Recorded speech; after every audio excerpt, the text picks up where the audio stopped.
Good morning students, welcome to physics class.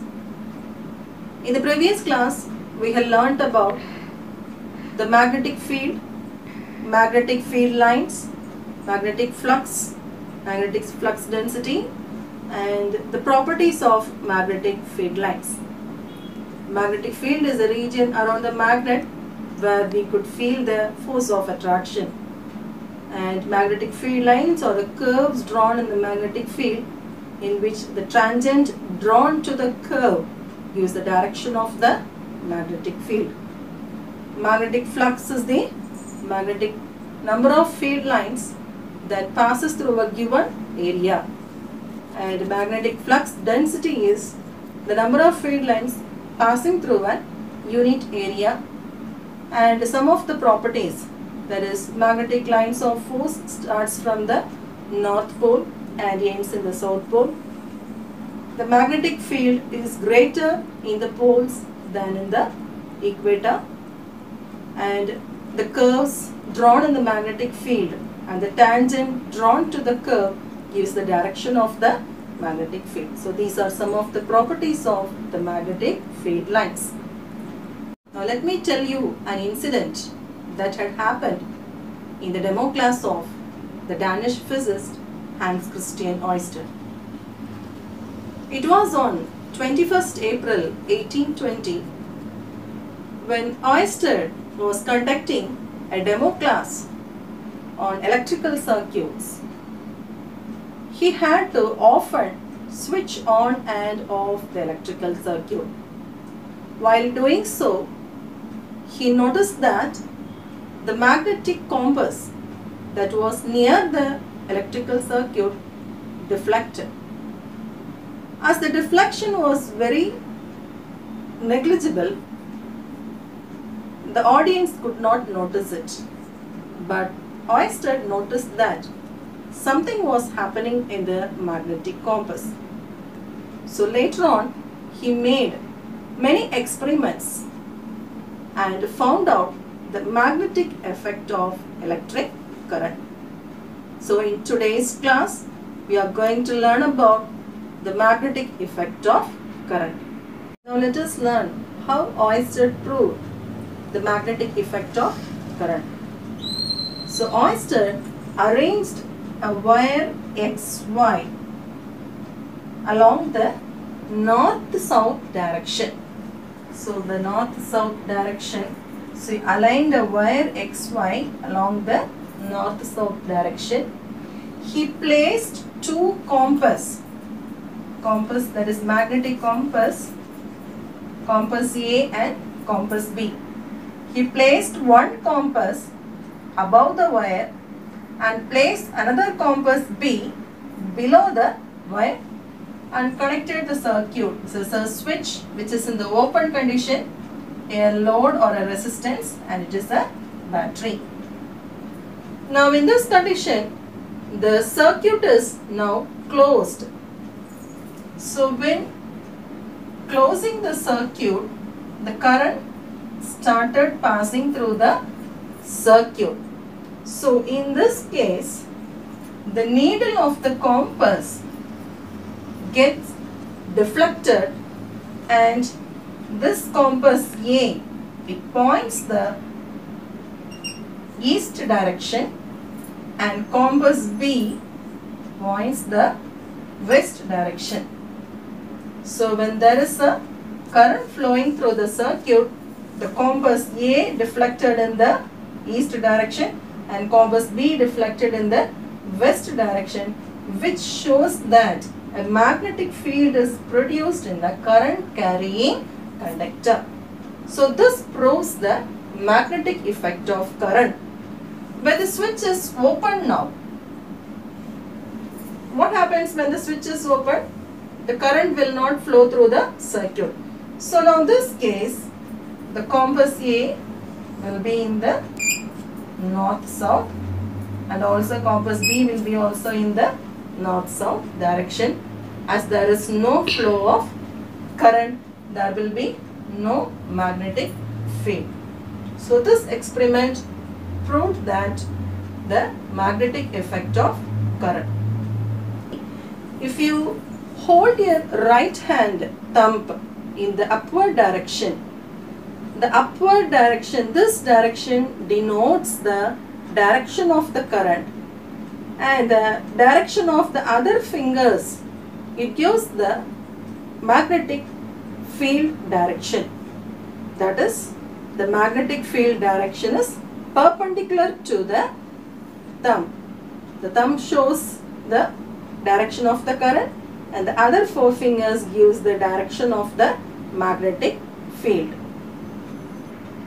This shows that the direction of magnetic field is always perpendicular to the direction of the current, which can be proved by right hand thumb rule. The strength of the magnetic field in a current carrying conductor depends on four factors. One is the amount of current in the wire, then the distance of the point from the wire. Here point means the place where we keep the magnetic compass or any magnetic material. Then the orientation of the point, and the fourth point is the strength or nature of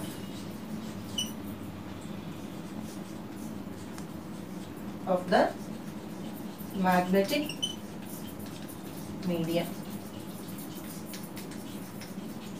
So the strength of the magnetic field in a current carrying conductor depends on the four factors: the current, amount of current in the wire, the distance of the point from the wire, orientation of the point from the wire, and also the strength or nature of the magnetic medium. So if the magnetic material is closer to the electrical circuit, the deflection or the magnetic strength will be greater. And if the magnetic material is away from the electrical circuit, the magnetic nature or the magnetic effect will be lesser. Now let us learn the force on a current carrying conductor in a magnetic field. Scientist Lorentz found that the charge moving in a magnetic field, which is in a direction opposite to that of the magnetic field, produces a force in a current carrying conductor. So when a charge moves in a conductor, it produces flow of current which is in the opposite direction of the magnetic field. It produces a force, and this force makes the conductor to move. Now if F is the force, F denotes the force on a current carrying conductor, and L is the length of the wire or the conductor which is placed perpendicular to the magnetic field B, where B is the magnetic field, and if I is the current flowing through the conductor, that is, if F is the force produced, in the length, L is the length of the wire, and the wire is perpendicular to the direction of the magnetic field B, and if I is the current flowing through the conductor, then the force F is equal to ILB. The force F is equal to ILB. That is, the force is directly proportional to the current, the length of the current carrying conductor, and also the magnetic field. So F is equal to ILB. So the force on a current carrying conductor in a magnetic field, F is equal to ILB. So we know that force is a vector quantity which has both magnitude and direction. So now we want to know the direction of the force. The direction of the force can be known by using the left hand thumb rule. The direction of the force is given by the left hand rule, which is proposed by the scientist called Fleming. So it is called as Fleming's left hand rule. So Fleming's left hand rule states that if we hold the left hand, the fingers of the left hand in this direction, the direction of the middle finger gives the direction of the current. The direction of the forefinger gives the direction of the magnetic field, and the direction of the thumb gives the direction of the force or the movement of the conductor. So hold the left hand, middle finger, forefinger and the thumb perpendicular to each other. So here the middle finger represents the direction of the current, the forefinger represents the direction of the magnetic field, and the direction of the thumb, this represents the direction of the force or the movement of the conductor. This is the Fleming's left hand rule, which gives the direction of the force. Now let us solve this problem. A conductor of length 50 cm carrying a current of 5 ampere is placed perpendicular to a magnetic field 2 into 10 power minus 3 Tesla. T is Tesla. Find the force on the conductor. So F is equal to I L B, which is equal to I is the current, which is 5 ampere. 5 into length. Length is the length of the current carrying conductor, that is 50 cm. So since it is in centimeter, we are converting it into the standard unit meter. So 50 into 10 power minus 2 into the magnetic field is 2 into 10 power minus 3. So the answer is 5 into 10 power minus 3 Newton, because the unit for force is Newton. So the force on the conductor is 5 into 10 power minus 3 Newton. Let us solve another problem. A current carrying conductor of certain length kept perpendicular to the magnetic field of force F. What will be the force? You are asked to calculate the force F if the current is increased 4 times. So the current I is equal to 4I. The current I is increased 4 times. The length is halved. So length L is equal to half, means L by 2. And magnetic field is tripled. So magnetic field B is equal to 3B. So current I is increased 4 times, so it is 4I.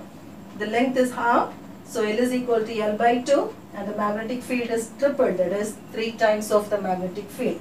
So force F is equal to ILB. So what is I? I is 4 times I into L by 2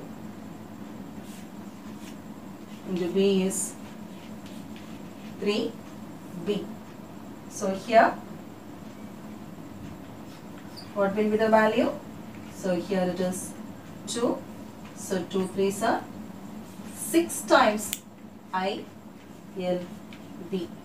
So the force is increased by 6 times. So here F is equal to I L B. I is increased 4 times, that is 4I. L is out, so L by 2. So B is tripled, that is the magnetic field is tripled. So 3B. So after cancelling, F is equal to I6 ILB. So this force is 6 times that of the current, the length and the magnetic field. Let us recall today's class. So we have learnt about the magnetic effect of current. The magnetic field is always perpendicular to the direction of the current. Then we have learnt about the force in a current carrying conductor. F is equal to ILB, that is the current, the length of the conductor and also the magnetic field. And the force in the current carrying conductor is given by, the direction of the force is given by the Fleming's left hand rule. That is, hold your middle finger, the forefinger and the thumb of your left hand perpendicular to each other. The middle finger gives the direction of the magnetic field, the forefinger gives the direction of the current, and the thumb gives the direction of the force. Thank you, students.